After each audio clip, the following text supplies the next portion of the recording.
Okay, I got you. Now we're gonna get into a quick timeline because you set a lot of personal best, right? Your Mhm. first year in college, you did very, very well. You were placing very well, personal, like I said, personal best, et cetera, et cetera. Then we go into 2025. This is why I call you the super sophomore. Okay, so 2025, you go into your years of sophomore. March 18th, you're named the Women's Field Athlete of the Week. Okay, where were you at when you found that out? I the first time I found out, I think I was like driving with my teammate and one of my best friends, Shayla Can, in the car. We were Mhm. heading to Target, and Shayla was like, "Oh my gosh, you're you're the CAA field athlete of the week." I was like, "No, you're lying," and then Right, she's like, "No, look," and I was like, "Oh wow," but I didn't right. really believe that I kind of like deserved it because we just started outdoors, so this was like our first um like meet for the entire CAA. Mhm. So like I was like, of course they're gonna give it to me because we only Elon has had a meet. So obviously I'm gonna be the only person to actually get it. So Right. yeah. Okay. So you feel that way or whatever. Then again, so I'm just listening to you trying to be humble, and I respect that. Okay. Then on April 29th, you get the same award again. How did Yes. you feel when you got the second one? Yeah, that one actually like it dawned on me and I like jumped up and down in happiness in this room, like over there in that corner, like, oh Right. my god, I got it. That one actually felt more fulfilling. Like there was no way around that I actually deserved that award. And it was just so warming. And I'm so blessed to be able to actually receive an award like that. Mhm. Because I did put a lot of time to get to that part, and I had a lot of support systems around me that had to help me get to there. So I was just really grateful that um, every all the work that I was putting in was actually coming into fruition. Okay. Okay. Good answer. And you've been humble again. Okay. Super sophomore, right? Remember I said that. So now, May the 14th, you win the CAA title on the first day of the event and the CAA championships. Okay. So, congratulations to that. Thank you. Now, after receiving a third award, what are you starting to feel like? Are you starting to get, is it going to your head more to say? Because and we both know what can happen with athletes, right? Mhm. So, what is that doing to you now when you get that, when you win that? What is that telling yourself? Seriously, you're number one on the podium now. Yeah, I cried. I Yeah. cried so hard. I just remember just feeling relief Mhm. that like all the doubts, all the fears I had leading up within the season, even from summer conditioning to like in May, from last May to now May, was just working all for my good, Mhm. and it was it was actually like everything that I've been through, everything that has happened, all the prayers that I prayed, all the tears that I cried, all the stress that I created, all came out to actually get me to the place that I wanted to be. So, Okay, now, as they're calling your name out, because I'm sure there were upperclassmen around you, all mhm. right? At at this point, are you telling yourself, "I could be really, really good in my career?" You know, because that's a big accomplishment very Yeah. early in your career, you know? It's more of just like I know that I still have more to go, and this is not the ceiling. Like the sky is the limit. So it was more of that. It was more of that. Like we're not gonna stop here. We're gonna keep on trying, keep on going, and just keep on working. Okay. Now, being that you've had so much success, you're the champion. There's no higher than that right now, right? Do you feel the pressure going into your junior year this year to repeat and to get back to that number one spot? Because that can hinder you if you're not careful, you Yeah, know? I always feel pressure. I just know, and it's not just more of like outward, like I want to win. It's more of just I just want to be better than the person I was, or the number, or whatever I got last season. I just want to grow. So whether or not I get gold this season, which obviously I do want gold, Right. my end goal is to PR. Like Right. honestly, like at the end of the day, um medals are great, but if we're looking at a broader spectrum of track and field, it's your numbers that get you far, not your award, you know? So Right. whether or not I throw a PR and I win gold at conference or I throw a PR at a regular meet, as long as I get that PR, I'll be satisfied with the meet. Obviously, I Okay. do want the gold. So Yeah, you've been getting PR since you arrived, so I think you're going to do that. So let's go into your coach, Laura yeah, Hill. I won't say her middle name. I looked her up. She's coached 47 All Americans. She's coached 48 academic All Americans. She was on the national team of her country, Latavian, if I'm saying that correctly. Latvia. Yeah, there you go. And the hammer throw, and she still holds one of the national records for that national team in the hammer throw. Tell me what part she has played in your success that Oh you're my having. goodness. Oh, do we have all day? Laura has been so amazing. From the time I got recruited, from the time the person I am now, the work that I'm putting in now during the summer, she has been such an amazing support system. Coming into college, I was not I only threw shot put and I had Mhm. to learn hammer from the ground up and I had to learn from her. So Oh, you all didn't learn the hammer until you got to college?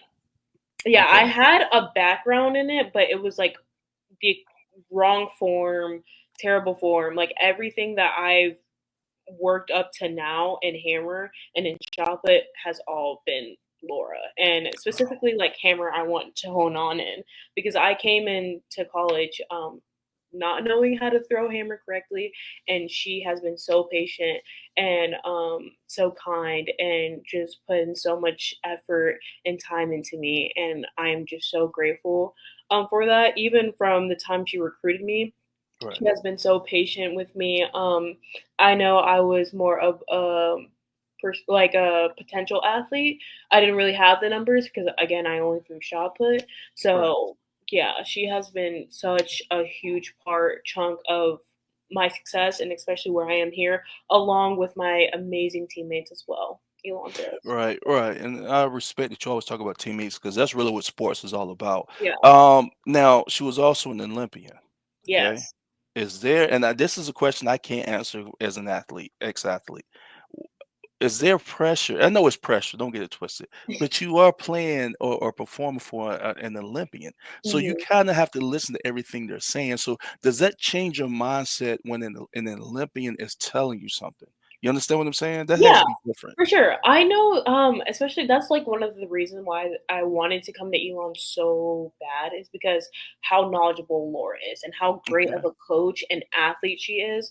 And sometimes like we do have like coach and athlete like miscommunication because she'll like say something that's way more advanced that I even understand. Right. And I'm like, I don't know what you mean by that but she's such a phenomenal coach that she can break it down and like explain into easier terms, baby terms that I would understand. So Right. that's more of like the pressure I guess I would get from that is that trying to like understand on what she's saying to perfect my throw because I know that whatever she tells me is not wrong. Whatever she's giving me is not wrong, and she wants to see me only succeed.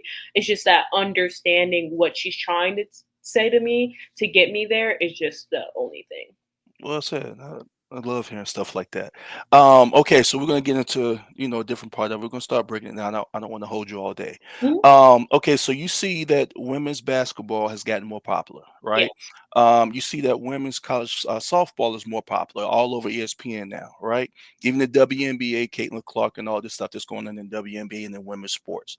What do you think needs to be done in order to bring that same type of attention to women's track? Honestly, I think it's just marketing. Hmm. Maybe could marketing could probably help the situation. A track meet is very long. You're there from Right. hours on end. You may be there from 6 to 6 or 6 to 12, 6 to 9. Like track meets really depend on how the track meet is ran. So maybe if we just had like entertainment or something, but Mm, also like we have to also make sure that we're not taking away from the events.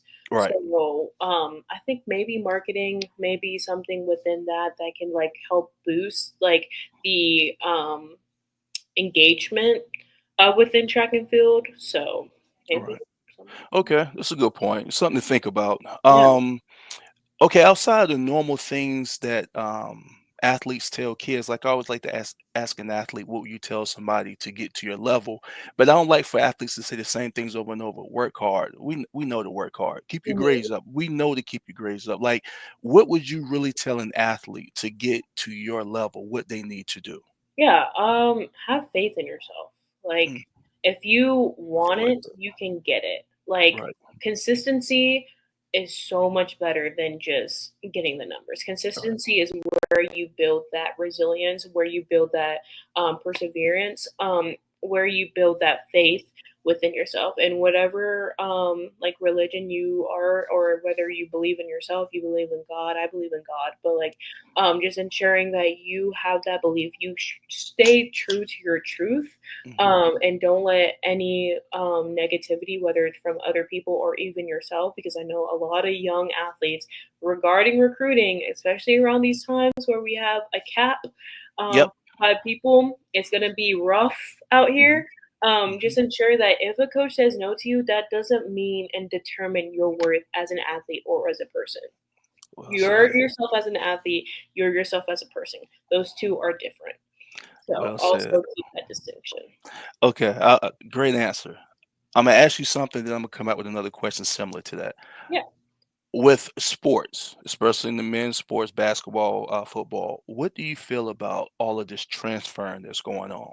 What do you feel about it as an active athlete? What do you feel about it? How do you feel about it? I don't really have a genuine opinion. I will never leave Elon. I am perfectly You happy beat and me to my content. question. See, you beat me to my second question when you said that. But go ahead. I'm perfectly content and happy where I am. Elon University with Coach Laura and Elon Throws with the Elon track and field team is where I want to be, and I am so happy where I am at. If another athlete feels like if they need to move because of they're outgrown the place, or if they just feel like they should get new coaching, or however they are transferring for decides they need to transfer, then I support it, because that is their path, that is their future, and if they think that transferring is better for their future, then Okay. All uh, right. I'm a I wanted to ask this question, so you may have to answer it again. So it is with I just have to ask you this. So, um, you're at Elon University, right? I have respect for it because I like you don't have to be UNC for you. I just know schools and I like athletes and I see yeah, good athletes. But let's just say an SEC school, right, with a great because you want to go into physical therapy. yes, So they have a great physical therapy program. They hmm could offer you more money in your sport. hmm It's going to be great for your education. hmm They also have a good coaching and coaching staff. If they hmm call you now, because you are a CAA champion, and it could happen, you know this. If they do call you now with a real offer or the real offer, what do you seriously think you would say? no. Really? No, I'm actually so happy with where I am at with my friends, Right. with my coach, with my teammates. Elon's a great school academically. Um, I have a PT option at Elon University, so everything that they're offering, I already have. So I don't think that I need to move to get something that I already have here. Like, just because it's a better school doesn't mean it's where I need to be. So You were raised well. I wish I could interview your parents because you give them some great answers. So okay, because you just had a basketball player, Raven Preston, who played on the women's basketball team. She just transferred to Wake Forest. Mhm. So I just like to ask people, athletes, those type of questions. So we're going to end the show. 919 Truth Sports. Ride with me.